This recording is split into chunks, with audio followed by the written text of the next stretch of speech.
gabi! Magandang gabi sa inyong lahat! Sa mga hindi pa nakakakilala sa akin, ako si Veronica Kitty Duterte, bunsong anak ni Pangulong Rodrigo Roa Duterte! Unang-una, gusto kong magpasalamat sa lahat ng dumalo ngayong gabi. Salamat sa walang sawang pagmamahal at pagsuporta nyo kay PRRD, sa amin na pamilya niya at sa Duterte.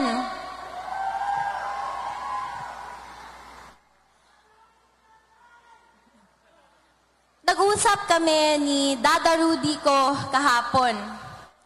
Sabi niya sa akin ay sobrang proud siya sa akin at ipagpatuloy ko lang daw ito.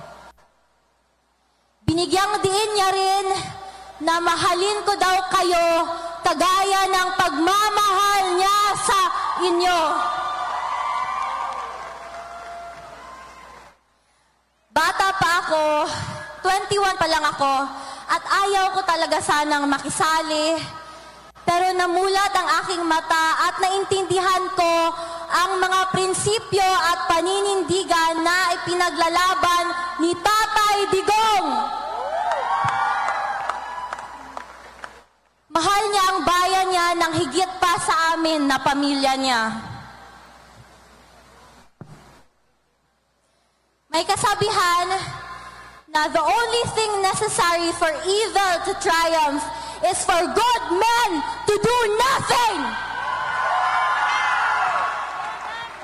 Ito ang nangyayari sa Pilipinas ngayon. Walang tumatayo para ipaglaban kung anong tama. Mga kababayan, mga kabataan, magboto tayo ng tama. Magboto tayo ng may puso para sa pagserbisyo.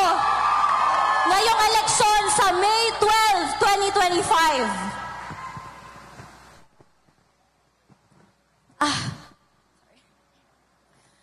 Suportahan natin ang Duterte o PDP senatorial slate. Huwag natin silang kalimutan, mga kababayan.